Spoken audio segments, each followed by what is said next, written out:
અમરેલીના બનાવટી લેટરકાંડમાં ધરપકડ અને બાદમાં જેલમાંથી મુક્ત થયેલી પાટીદાર યુવતીએ ગંભીર આરોપ લગાવ્યા। ધારાસભ્ય કૌશિક વેકરિયાને લખેલા પત્રમાં યુવતીએ દાવો કર્યો કે પોલીસે રિમાન્ડ દરમિયાન તેને પટ્ટાથી માર માર્યો, સાથીદારોને માર મારીને તેને ભયભીત કરવાનો પ્રયાસ કરાયો। પોતાના ગામ વિઠ્ઠલપુરમાં મીડિયા સાથે સંવાદ કરતા પાટીદાર યુવતીએ દાવો કર્યો કે મેં કોઈ જ ગુનો કર્યો ન હોવા છતાં મારો વરઘોડો કાઢવામાં આવ્યો। યુવતીએ લેટરની એફએસએલ તપાસ કરવાની માંગ કરી।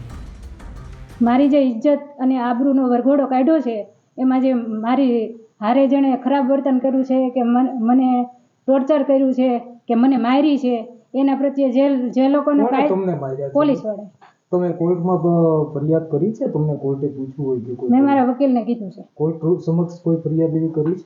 મેં મારા વકીલને કીધું છે કે મને કૌશિકભાઈ પાસે શું અપેક્ષા રાખો તમે? કૌશિકભાઈ પાસે મને એક જ અપેક્ષા છે કે મારી સાથે જે થયું ને એ આગળ જતા કોઈ પણ સમાજની દીકરી હોય એની સાથે ક્યારેય થવું ન જોઈએ। કૌશિકભાઈ અત્યારે શું કહે છે? મળ્યા તમને વાત થઈ ક્યારે? નહીં, મારે વાત જ નથી અને મને મળ્યા નથી। તમારો સરઘસ કાઢી તમાશો થયો એના વિશે તમે શું કહો છો? મારો સરઘસ કાઢીને મારો તમાશો કર્યો એ એક મતલબથી અમને એવું કંઈ કહેવામાં આવ્યું જ નહોતું। અમને ત્યાંથી લઈને આવ્યા પછી તે દિવસે સન્ડે હતો અને ગાડીમાંથી અમને ઉતાર્યા અને રીતસરનું ચારે ચલાવ્યા થોડાક આગળ, પછી સાયબર ક્રાઇમની ઓફિસમાં લઈ ગયા, પાછા બહાર નીકળ્યા અને પછી પાછા અમારા વિડીયો શૂટિંગને ફોટો કરી। પોઈન્ટ તો એવો છે કે સ્ત્રી સ્વાભિમાન અને સ્ત્રીને ક્યારેય કોઈ દિવસ આવી રીતે ઇજ્જત કોઈ દિવસ કોઈ પણ સમાજ હોય કે ગમે તે હોય આવી રીતે કોઈ દિવસ કોઈ ઇજ્જત ઉછાળે નહીં, એ મેઇન પ્રશ્ન એ જ છે।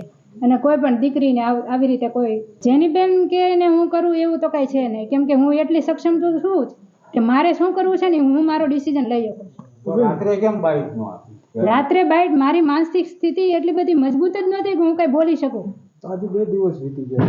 હા, 2 દિવસ વીતી ગયા। હું રાત્રે મેં બધું વિચાર્યું અને મેં આ 3 પેજ લખ્યા છે એ હું કૌશિકભાઈ વેકરિયા જે મારા મોટા ભાઈ તરીકે અને અમરેલીના પ્રતિનિધિ ધારાસભ્ય તરીકે અને મુખ્યમંત્રીને એટલું જ કહેવા માગું છું કે સમાજની કોઈ પણ દીકરી હારે આવી રીતે એની કોઈ ઇજ્જત ઉછાળવામાં ન આવે અને ન્યાય મળી જાય મને।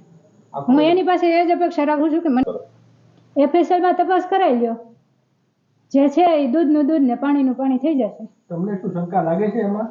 એફએસએલમાં તપાસ કરાવો એટલે ખબર પડી જ જશે શું છે સાચું। લેટર ટાઈપ કરવા કોણ આવ્યો? એફએસએલમાં તપાસ કરાવો, સાચું છે એ ખબર પડી જ જશે તમને। એફએસએલમાં તપાસ કરાવો, દૂધનું દૂધ ને પાણીનું પાણી। શુક્રવારે હું જોબથી છૂટીને આવી ગઈ, પછી 10 વાગ્યા સુધી તો અમે જનરલી જે હાલતું હોય એ ઘરનું બધી એ વાત કરતા હતા અને પછી અમે લોકો બધા સૂઈ ગયા અને સૂઈ ગયા પછી રાત્રે 12 વાગે પહેલાં આગળનો ડેલો બહુ જ પ્રેશરથી ખખડાવ્યો અને પછી આ ડેલો ખખડાવ્યો એટલે પપ્પા ઉઠીને બહાર આવ્યા કે કોણ છે અત્યારે એમ। મને એમ હતું કે ગામનું કોઈ હશે કંઈક છું હોય એટલે બોલાવતા હશે એમ, એવી રીતે। તો પપ્પા ઉઠીને બહાર આવ્યા, એને ડેલી ખોલી અને પછી પોલીસવાળા 3 જેન્ટ્સ અને 2 લેડીઝ આવ્યા હતા। મને જગાડી પપ્પાએ અને હું જાગી અને મને કે હાલો કે તમારે પોલીસ સ્ટેશને આવવાનું છે, તમને સવારે મૂકી જાઉં।